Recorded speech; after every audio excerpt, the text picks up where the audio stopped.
week at Sears, all fine jewelry is 40 to 50% off.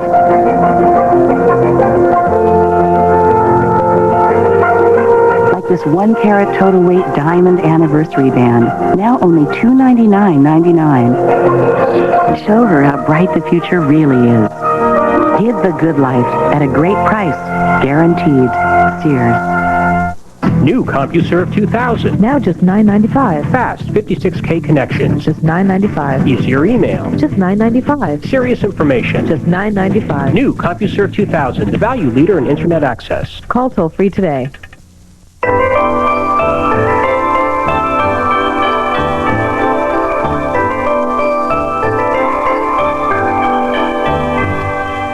Welcome back to Holiday Gardens. Does this look familiar? Well, thankfully, I won't be doing this too much longer. Oh, easy assembly my foot. You know, our next garden is in the heart of the Midwest, and the garden happens to be the centerpiece in the center of one of my favorite cities. Hey, it works. I guess I spoke too soon.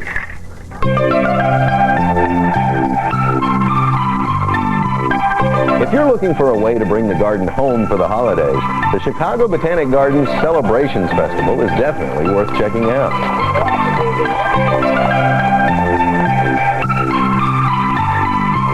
The grounds shine with nearly 1 million twinkling lights, transforming the garden into a magical wonderland. While spring is usually a garden's busiest season, here winter is the time for the Chicago Botanic Gardens to shine. During the day, the dramatic structure of the plants and trees, hidden until recently by the foliage and flowers, are now exposed.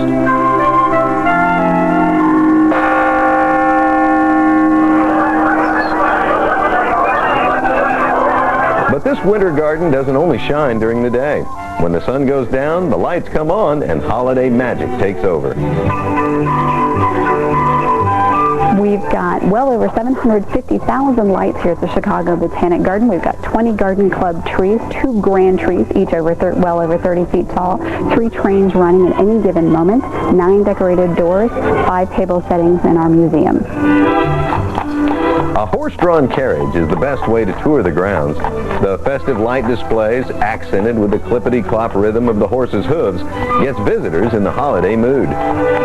People this time of year, everybody's trying to get a lot of things done, and if we can bring people here, many people will come here and tell us, this is the only time during the holidays when I really just relax for myself. The outside trees are decorated with an artist's touch, showing off the natural structure of the dormant garden.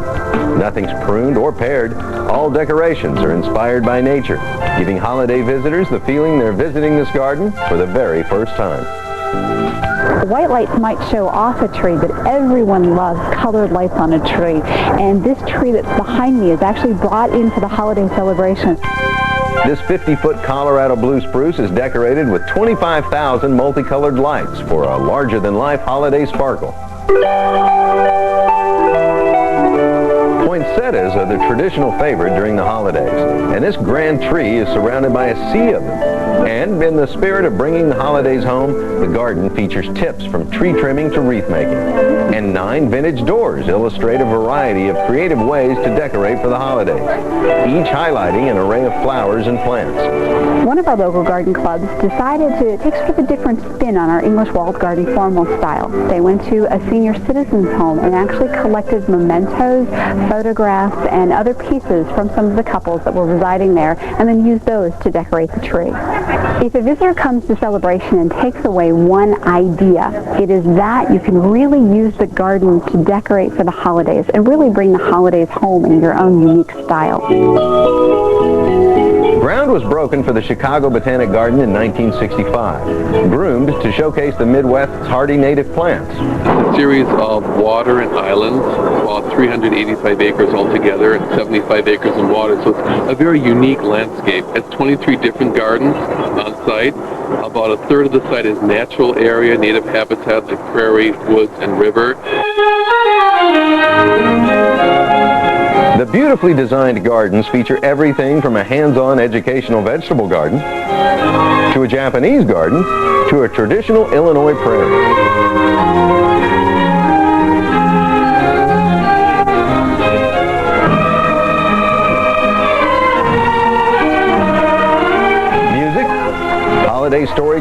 ice sculpting demonstrations, and electric trains all accent the garden's traditional holiday greenery.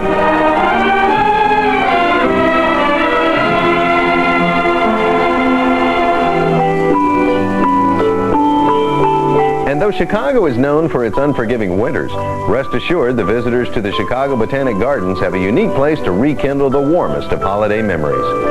This is one of the favorite places in the Chicagoland area to really enjoy the holidays, to really look at the natural world and appreciate the beauty of the garden itself, and to enjoy family time, social time, take a step back and really have a good experience in the garden. Okay, righty-tighty, lefty-loosey. Yeah, that's it.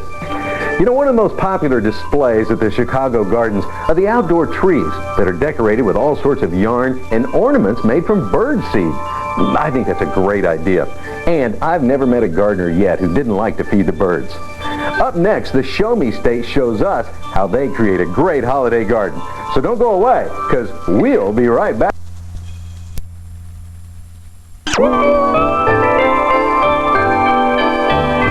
Hi, and welcome back to Holiday Gardens. I'm Paul James. Don't you just love these neat lights? I have no idea how they work, but I think they're very cool. All right, time now for a look at our next garden, which happens to be in St. Louis. And let me tell you, folks, this holiday garden has some very interesting roots. St. Louis's famous arch is known as the Gateway to the West, in honor of gold-seeking settlers from generations past. In the early 1800s, Henry Shaw made his fortune selling hardware to those westbound travelers. Then he began what would become his lifelong work on the city's other treasure, the Missouri Botanical Gardens.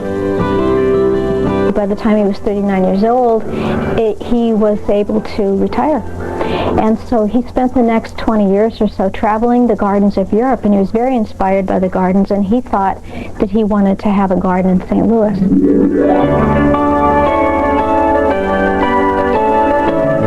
The Missouri Botanical Garden is one of the oldest and largest gardens in the country. Quite an achievement when you consider the challenging climate of St. Louis. Cold in the winter, stifling heat in the summer.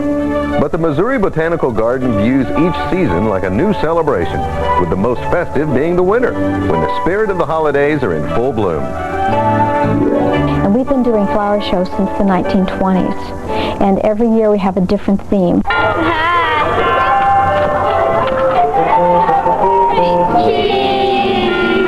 The annual flower show that rings in the holidays is nothing short of a gardener's paradise, where one finds thousands of seasonal blooms as well as some unseasonal surprises. Cameras are a must, and the old saying, look but don't touch, doesn't apply, because the whole idea is to interact with the garden.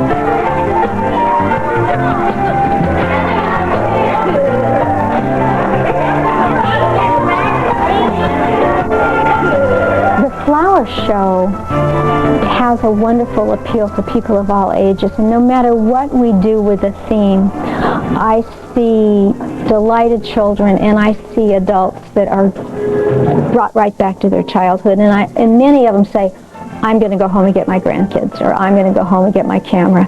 It just seems to touch so many people. Wreaths are a time-honored holiday decoration, but here the presentation is anything but traditional.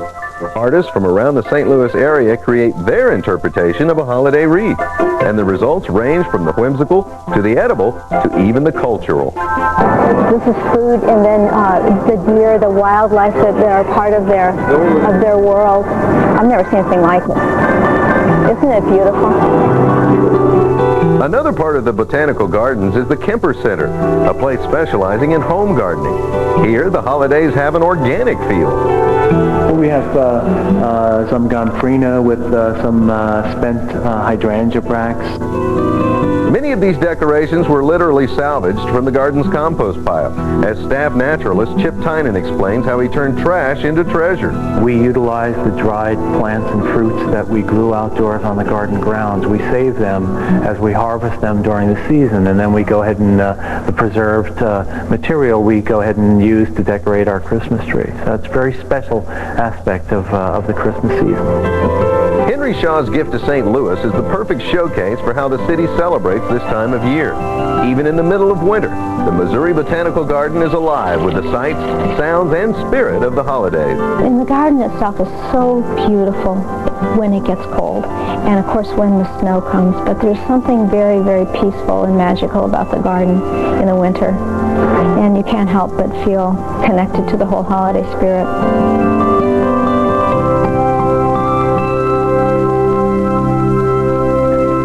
If you think you take your holidays seriously, nor your gardens for that matter, well, listen to this. The staff at the Missouri Botanical Garden takes up to 5 years to create their holiday garden. Next on Holiday Gardens, we'll take you to the desert in Phoenix, Arizona, where the holiday spirit basks in the glow of candlelight. We associate with a flowery centerpiece on the table. But if you're from the Southwest, and if you're familiar with our next holiday garden, then you know that candles can take on a whole new meaning. Welcome to the holiday season desert style, where candlelight and cactus have become a holiday attraction. It's very comfortable feeling and a very charming event because I think it's very low key. It's very relaxing. You simply stroll through the garden, you look at the beautiful sights, and you enjoy music. That's just very nice. For 22 years, the Desert Botanical Gardens in Phoenix, Arizona has played host to Las Noches de las Luminarias Festival, where the tradition of the holidays has a decidedly southwestern twist. I'd like to welcome you to the 4th night of Las Noches de las Luminarias. For anybody who doesn't speak Spanish, this means the Nights of the Soft Lights. Yes, I think Luminary really is an entrance into the holiday season for the Valley, and so it has a timing as well as an atmosphere that just launches the whole holiday season. Around these parts, the Night of the Soft Lights is the unofficial beginning to the holiday season. There's just such a warm glow in the garden. It's a tradition. They come every year. And as soon as the bus hits the entranceway of the garden, they turn off the lights and everybody gets to see the luminarias as they drive into the garden. It's kind of like, ooh. But to understand what makes this place so special, you have to see the Desert Botanical Gardens during the day. If you're a fan of the prickly pear cactus or saguaro cactus with their upturned arms standing majestically on the hillsides, this place is for you. 2,000 cacti of various species thrive here. Cardone cactus, Christmas cactus, gardens filled with agave, 40 acres of plants from every desert in the world. Well, these are organ pipe cactus, and you can see this one's not so very large, but this is really lovely. Mary Irish, curator for 12 years, is the garden's resident expert. Well, I think a number of things make the garden really special. And then this is what's known as a Christmas cholla. These really pretty golden spines and this red fruit that stays on all through the winter, and so you get that Christmas idea. Yes, I think Luminary really is an entrance into the holiday season for the Valley. It is before a lot of very large lighting events have taken place in the Valley, and so it has a timing as well as an atmosphere that just launches the whole holiday season. When dusk arrives, volunteers take action, candles are lit, visitors who make their annual sojourn are shuttled in, and the garden hides in the dark, just beyond the flicker of the 7,500 luminarias.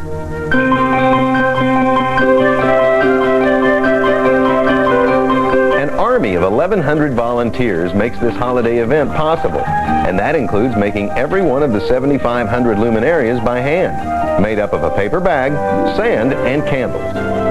All the volunteers in the garden take this so personally. It's part of them. They want every guest to be as happy that they bought that ticket and that they'll come back again. They take such pride in everything being just right. There isn't another event like this. It's magical. It's warm. It's friendly. It's a gift to this community. That's the way we feel about it. And so it's become the gift to the community. Las Noches de las Luminarias is a 4-day mark it on your calendar or you'll miss it event. 13,000 visitors take the unguided 4.5-mile luminaria lit trail. Its tranquility is perhaps the garden's most valuable gift to the public. If the holidays are marked by memories, this southwestern garden could possibly be the most peaceful of all. The simplicity of a luminaria, the warmth of hot cocoa, all among the cactus and under the desert sky. A unique southwestern tradition for the visitors who wouldn't have it any other way. Well, I overhear the comments, and they say, oh, isn't this... And there's kind of a hush in certain places, and it just takes the breath away. It's magical. It's just magical. By the way, in case you're wondering why they don't string lights on all those cacti out there in the garden, well, it's not because of the thorns, although that would be reason enough. Actually, it's because the small bulbs on those lights will actually burn the cacti's sensitive skin. I didn't know that. Well, everything's done around here. The tree is decorated, the presents are wrapped, and the James household holidays have officially begun.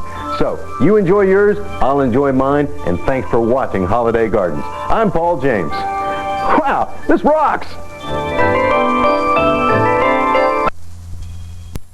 Ray Emmerling, and welcome to Country at Home. Today we're going to cozy up with some reproduction vintage country fabrics and show you how these classic looks add fresh style and comfort to any home. We'll also see how architectural pieces and farm objects are the perfect accents for any country garden. But first, let's talk to Tirsa Wanless in Benicia, California, who will show us that country is the ultimate kid-friendly style for the active young family of 6. Benicia captures the spirit of California's rich seafaring history. Nestled along the shore near the San Francisco Bay, tourists and locals alike can enjoy walking Main Street, dropping into cafes and antique stores. Tirsa Wanless and her husband Dirk have found it's the ideal place to raise their 4 small children. Having 4 kids, being on a budget, ultimately I still wanted a house that looked really good. So it's a matter of getting things that are kid-friendly, getting things that are comfortable, and getting things that we can afford. Everything works that way, from the antique pine that is wonderful because you can beat it up, and it comes that way. It looks distressed, and any little ding you add just kind of adds to the character. Living in small houses, being on a budget, you know, the iron pieces, the beds, they work really well because they don't take up so much room. They're light, they're airy, so it gives small rooms a bigger feel. I like to use the neutral slip covers. My furniture piece is all done in neutral, so I can change out the pillows easily. If I want to change the whole look, all I have to do is spend a few dollars on some pillows and some different colored accessories, and I've got a whole new feel going on. Plus, the neutrals just give a real calming feel when you're dealing with 4 kids on a daily basis. It's nice to have a little peace around you. Not so much chaos going on in the look of the house as well as what's happening in your daily life. Every corner of Tirsa's home has a welcoming glow, filled with reminders of a rich and busy family life. The pine dresser in the entry, for example, is a perfect setting to display Dirk and Tirsa's collection of family photos. I love candles, I love baskets, and I love books. They work well, the function of baskets, the romance of candles. It's definitely, those are definitely some of the best things that you need for that country look. Tirsa continued the romantic country themes in the master bedroom with antique linens and bedding. The subtle variation of textures and neutral tones gives the bed a soft, inviting look. On the windows, I've used burlap, which is, again, a fun texture, and softened it up a bit with some just sheer panels in the middle, and the overall feel is just really fun and a bit romantic, and it also helps to cover some really ugly windows. In Lacey's room, I have been able to be the most romantic. I'm a romantic at heart, and I can just do absolutely anything feminine and frilly and kind of get it all out in her room. I've been able to work with the pastels, but still there's a real neutral feel in there. And again, antique pine.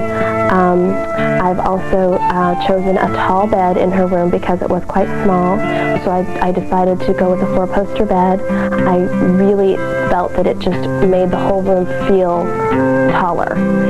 Every little girl wants to be a princess, and Lacey's bed with the 4 posts and the simple mosquito netting really gives her that opportunity to escape and create her own little fantasy whenever she wants to. The crib in Lacey's room, well, the girls have to share. So the crib works really well, again an iron crib, but it's a reproduction and it just feels old and again adds to the whole wonderful look of the rest of the room. I love to decorate with plates and any old hats. I always have fun at antique fairs looking for things for her room because there's just so much out there, so many frilly little fun things. Old dresses, old things that both of them, Loxley and Lacey, have both worn and used, and then older things that they haven't worn and used personally, but they still play with. And they just look great. Why not hang them up on the wall and decorate the room with them? In the boys' room, I was lucky enough to find an old set of twin beds, which I loved and work really well. Again, one of my antique fair finds. I got an old crazy quilt that I have on the beds, and again another antique fair find. The whole feel of the boys' rooms is a little more rough and tough. I've started collecting old toys and old books, and actually I have a few things of my husband's in there which make it a little more special because they were things that he grew up with. And again, everything is hands-on. They play with the old toys, they play with the old games, but when they're not playing with it, it looks great. There is tons of old sporting equipment, and there's even a snake that my son has. He found it out in the garden, actually. Tirsa keeps the country feel of the boys' room with baskets, and at the same time avoids the mess and clutter of toys strewn everywhere. The baskets are perfect under the bed for storage. The overall look of country in our house works great. We're a typical average family with average needs, and the fact that we don't have to worry about scratches or about dings in furniture, it's ideal for us. It's what we need. And the look of comfort, the fact that I've thrown a little romance in there, which is my own personal like, and it works wonderful for everybody. And again, with 4 kids, I don't need to be concerned about that on a regular basis. I just want everybody to be comfortable, relaxed, and love to be at home.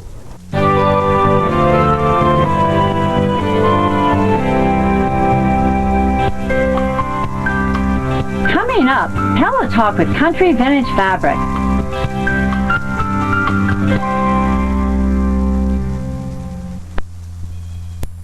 It's the toughest time of year to have beautiful flower arrangements in our home, but with a little creativity and almost no money, we don't need to look much further than our own backyard. Here to show us the fun and easy way to create our own winter flower arrangements is floral designer Dia Collins. Hi. Hi, Maddie. I know obviously in the winter we don't have the plethora of flowers that we have available in the summer, but what are the ones that we can look for in the winter? Well, there are actually quite a few things that wait until the colder season to actually start and bloom. Things like amaryllis, poinsettias, narcissus, all kinds of different lilies, roses. You've got spray roses, the big cabbage roses, dahlias, these red ones over here. So there's lots of different flowers that are available.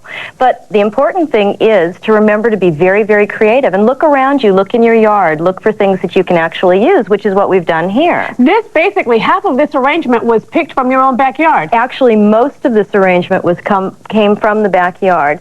The only thing we actually purchased were the lilies, and you can replace those with chrysanthemums, roses, tulips, anything that you have locally available. And then that way you can go out into the yard. We picked pine and white heather, some spray roses from the garden. So those spray roses are new in your garden? Exactly, Oh, nice. yeah, and they grow year-round. You've got some really beautiful colors. We went with winter white. Mm-hmm. That's really nice. And we have these twigs coming out, which give it like a really expensive look. Exactly, earthy but very upscale. And the nice thing about these is you can go off into any tree that you have in the yard and basically just pick them up, make little cuttings. Look at these. And that's they're just all it is, little right? Twigs. Very easily bendable, though. Right, and what we've done is just gone to the hardware store, gotten some silver paint, and just sprayed them silver. You can make any color theme that you actually want. That's like a nice pewter look with the white. Oh, it Gold looks so and elegant. white is also very elegant.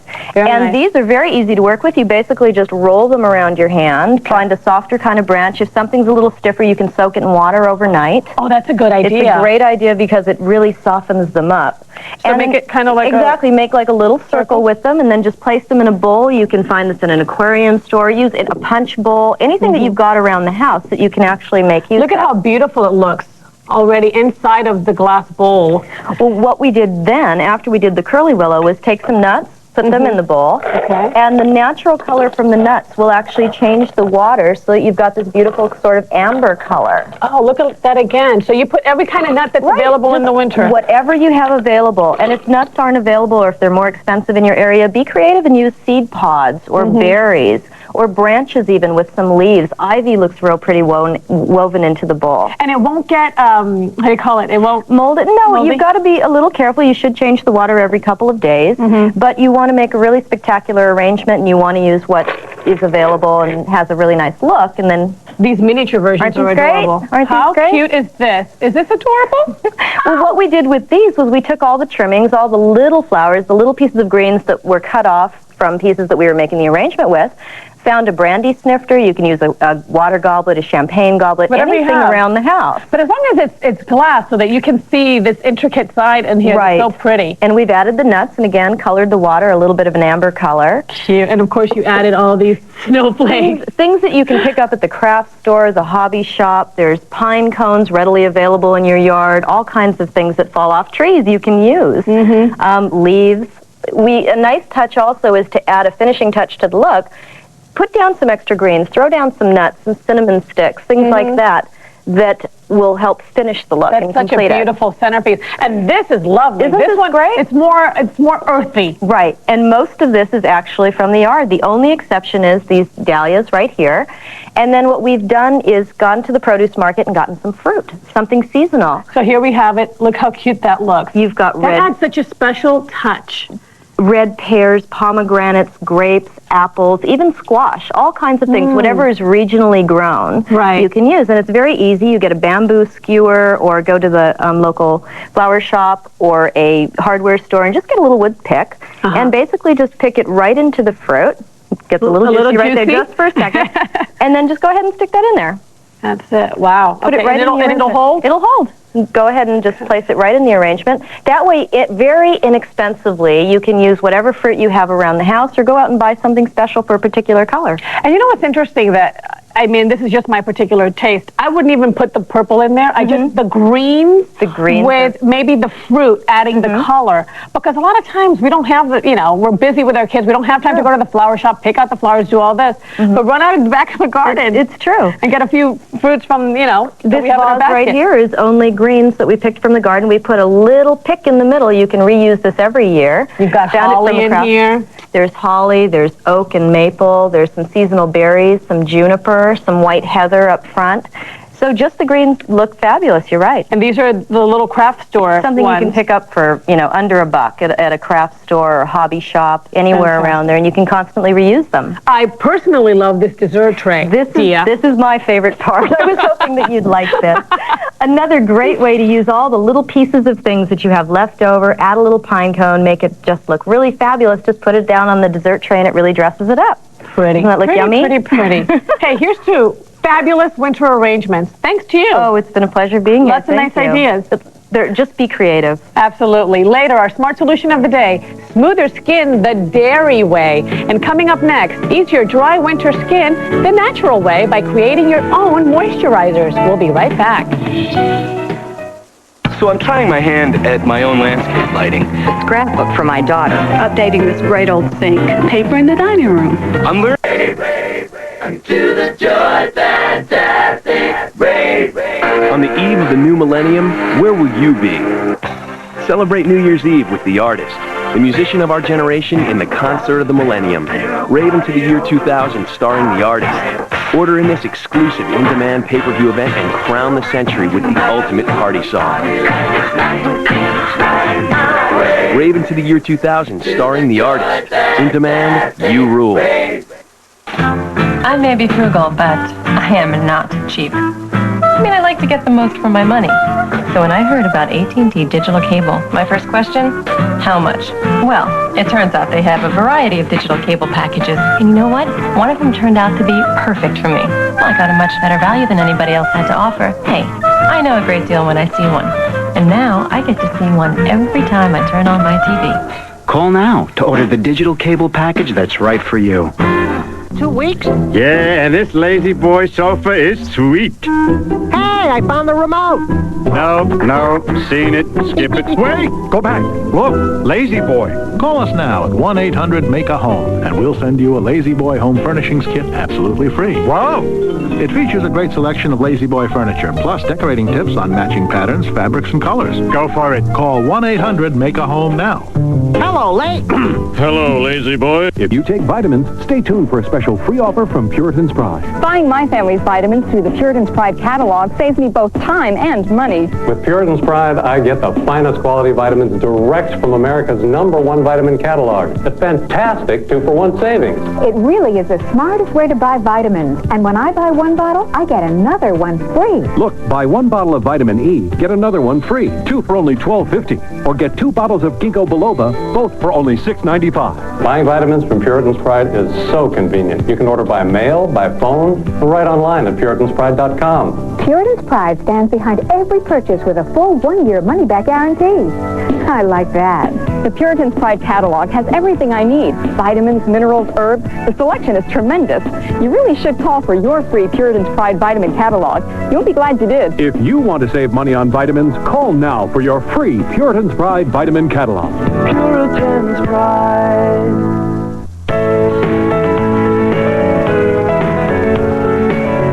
Welcome back to Smart Solutions. I'm Maddie Montfort. Winter is great if you're a polar bear, but it can be tough on people. Chapped lips and dry skin are not only irritating, but have us spending way too much money at the drugstore.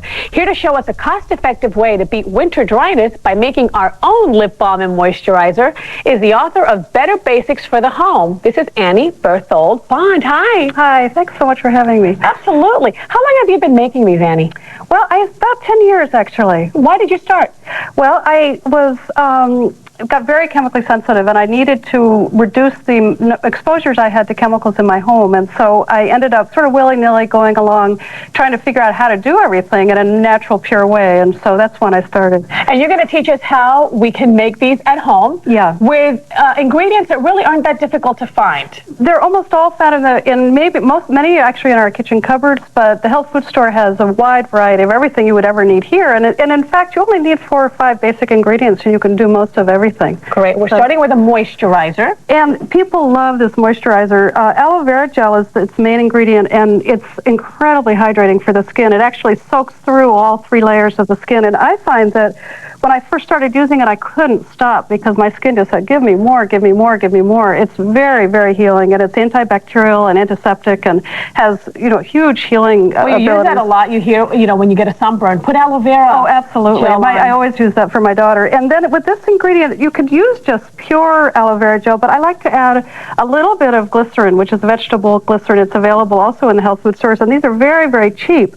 And the glycerin is a humectant, and so it draws moisture from the air to your face, and so it adds a sort of a lubricating, moisturizing effect, and it's very simple to make, and it's about a half a cup of aloe vera gel to about 1/8 of a cup of glycerin, and you can just mix it up and put it in a jar that you could find anywhere at a health food store, or a clean mustard jar, something like that. So make sure you clean that out really, really well. Yeah. And that's it. You mix it up. How do we store it? Well, this will last 4 to 6 months, and room temperature's fine because the aloe vera gel is so antibacterial, it'll last a long time. And so that's absolutely not a problem. And so this has no odor. For people with allergies, that's a preference, but there are other people that really like a little bit of a scent. And you could get an essential oil and put a few drops of, let's say, lavender oil, which I think is a beautiful, subtle oil, and you could put that in, and that would be all you would need. Wonderful. Now, you said that you wanted to put it on so often. Could we put this like in a spray bottle and kind of spritz our faces, or is it too thick and it wouldn't? I think you need to really rub it in like you would a normal moisturizer, and I'd be a little concerned about the eyes, so I wouldn't do that. Do it that way. Under makeup. Yeah, absolutely. Oh, it's perfect for under makeup. How about for overnight? That would be very hydrating. It's really good, and you could put it particularly around your eyes for the crow's feet and things like that. So it works nicely. I know, crow's feet are not welcomed on our faces. They show up anyway. They certainly do. So. Okay, so we're going to learn how to make lip balm next. Yeah, and people are often sort of daunted by thinking of making lip balm. The only thing that takes any time in making lip balm is melting the beeswax. And I put a quarter of an ounce of beeswax in a double boiler with 2 ounces of oil. And in this instance, for lip balm, I like a really rich oil like apricot kernel, which you can get at health food stores. You could use something as simple as olive oil. That would be fine. Most people probably have olive oil. Yeah, that's in your kitchen cupboard. They don't have to go through the extra fine. expense of getting the apricot kernel. No, absolutely. It's okay. Yeah, you can just, but every time you're around a new oil, just try it on your skin and see how it feels. And I love this. It feels great on my skin, but someone else, younger might like just something as simple as olive oil. Okay, let's kind of really get into the ingredients exactly. Okay. This is the beeswax. It comes like this? In health food stores, there'll be little chunks of it, and you just need to have you have a kitchen scale that has ounces, and just measure about a quarter of an ounce for this. But for this, you used, what, 3 pieces or 4? Yeah, about 3 or 4 pieces of that. I saw you throw those in there. Yeah, no, absolutely. And this is... How long does it take to get it down to that consistency? This takes about 10 minutes. So it's a mixture of the oil and the beeswax. And it's as simple as pouring the melted wax and oil into a bowl. And can we do that? Is it ready yet? Yeah, let's do that. And be careful. It's very hot. Yeah. In about 60 or 70 seconds, it'll start solidifying. Look at that. Wow. It's almost really like candle wax. It's doing the exact same thing. Exactly. And I like to add a little bit of glycerin because again, it's the humectant that really will help protect your lips. And lips have a very hard time retaining moisture because they don't have their own oil glands, and so this is really really great. Okay, you make sense. I'm noticing you're using a wooden whisk. I've never used one like that. Can you use stainless steel? You can use stainless steel, and you can also use your own electric mixer or something like that. This is just cooling, and while it cools, it will start hardening, and it'll do its thing. And I like to put a little bit of flavoring oil, and again, this is something that's easily available in the health food store. It's extremely cheap.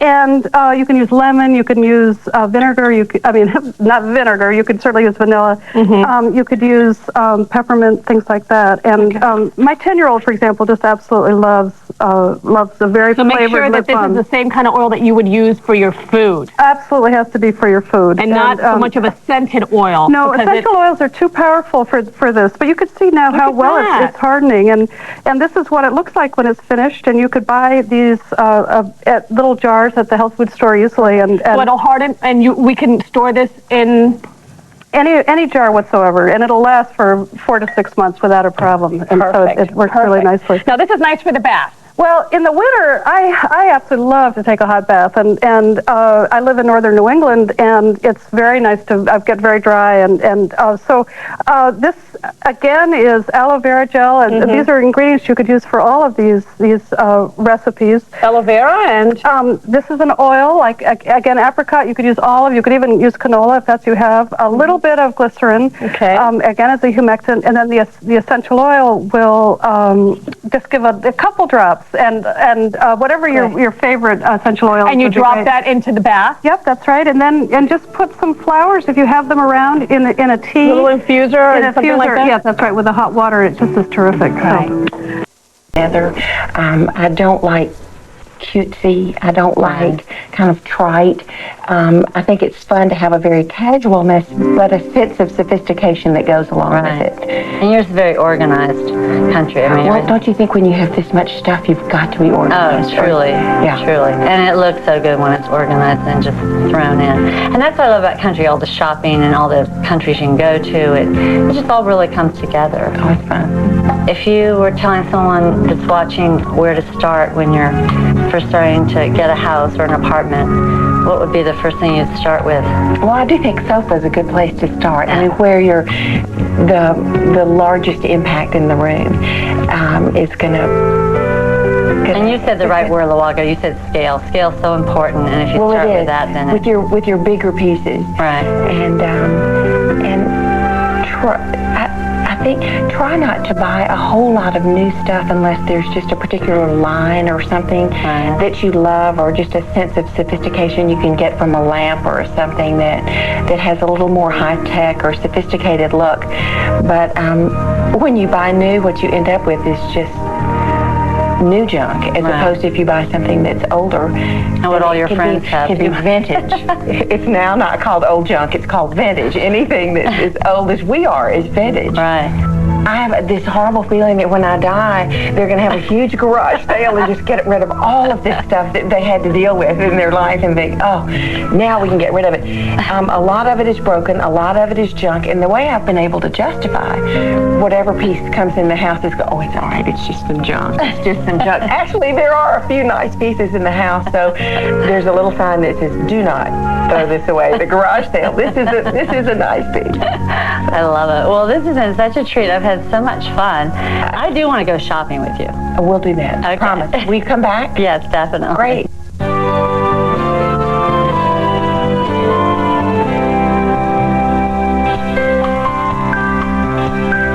Next, we'll talk with a woman who collects Native American baskets, and we'll get some tips on caring for almonds. We traveled to Louisiana to meet with a woman whose interest in things that are handcrafted led to her collection of Native American baskets. For the most part, the collection that I have amassed has to do with Southeast basketry.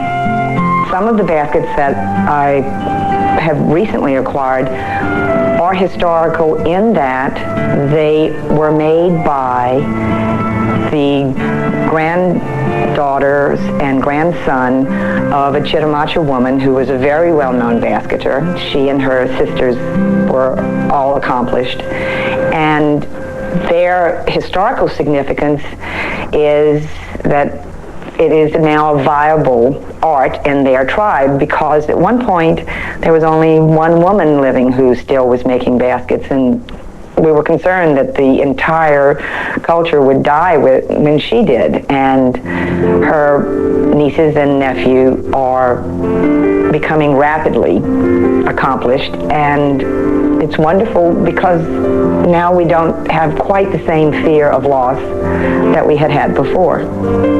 We asked Mercedes to describe the unique qualities of Native American baskets. Basketry is not unique to the Native American, but the use of different materials seems to be more outstanding with the Native peoples, and they use things such as grasses, some of the coil techniques, which are more typical in other parts of the United States than in the Southeast, are done with other types of grasses than the type that is woven in, say, the Northwest Coast. So although Europeans and other people new to this land were familiar with the basketry of their own, they tended to use the same materials that they would have used in their previous land, where the Native American peoples have this tremendous range of materials because they used whatever was indigenous in that locale. And it gives such a marvelous range and depth to the basketry culture. With the baskets grouped together like Mercedes has on her mantle, there is more visual appeal. It also allows you to see the different materials and styles found in each basket, but function is also important. Our collections are functional from the aspect of being enjoyable visually, and we also, when possible, like to use an object. It's much easier for me to have a basket that I can use without damaging it than many of the objects that are leather or beadwork or so on. We frequently use new baskets, especially for muffins and bread and biscuits, and we have a split cypress basket that is being used as a clothes hamper. As much as possible, I'd like to think that these pieces were well enough constructed that they function in their intended manner. If someone is interested in acquiring baskets or a basket, the construction type and material preparation is probably the first thing that they would look at. You want materials that are in good condition, well prepared, because one of the things that's so demanding about basketry is that you have to go through a process before your material is ready to be woven or coiled, if that's the case. And then I suppose the uniformity of technique, the skill, the craft that the maker brings into that object, and then by all means, whether or not the shape and size of the object, the basket, is suitable for the function for which you intend to use it. Sharing her collection and knowledge of Native American handwork with others is as important to Mercedes as the personal enjoyment she gets from them.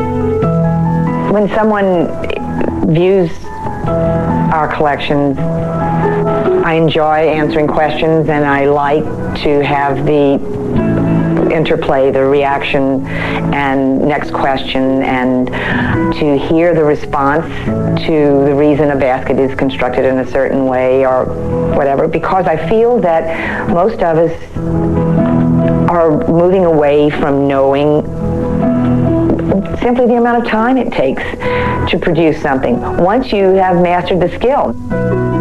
Mercedes' collection pays tribute to the skill and the time that goes into creating a variety of finely crafted Native American handwork.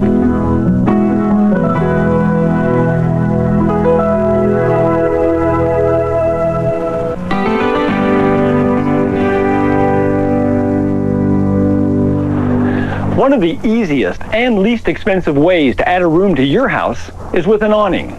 An awning is a great way to protect an open area on your porch or alongside your house.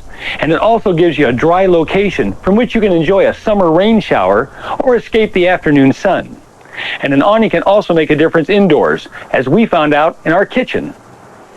By installing a retractable awning on the west window here in our kitchen, we were able to reduce the heat in this room by 10 degrees on summer days. Now, awnings today are made of either a heavy cotton fabric or a synthetic fiber, both of which are treated to make them water resistant. To keep them looking good, however, you have to take good care of them. One thing you have to remember is to keep leaves and twigs off the fabric. If you don't, they're going to rot there and leave stains. You also want to make sure you wash the fabric at least once a month. All you need is a garden hose here to rinse it down, get the dirt off the fabric before it becomes lodged in the fibers.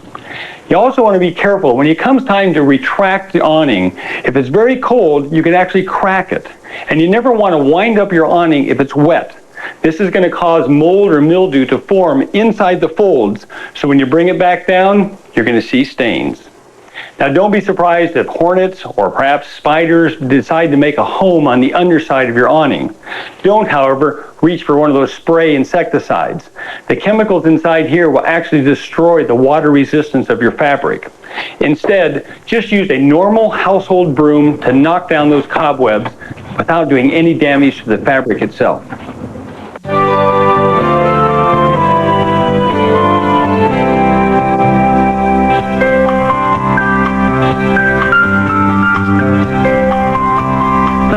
back, we'll meet a fine furniture maker from Berea, Kentucky. Homeowners, get rid of that frustrating tangled trimmer line once and for all with the latest trimming technology. Introducing Flexi Trim. Easy to install, Flexi Trim uses new thermoplastic urethane cutting elements that easily snap into place and can last up to 10 times longer than ordinary trimmer line. Efficiently cutting through thick grass and weeds with its large diameter, Flexi Trim fits virtually every gas trimmer. Available at retailers of lawn, garden, and power equipment everywhere. Enjoy the largest outdoor floral festival in the Southwest as Dallas Blooms 2000 celebrates America the Beautiful.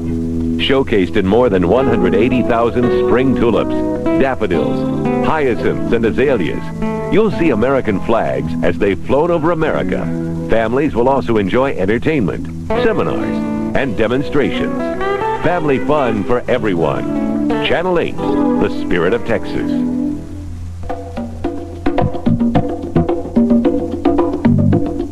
In the dream, you are moving toward a horizon. And when you arrive there, you find wondrous things. Where the dream meets reality is just on the horizon. Introducing Horizons by Ethan Allen.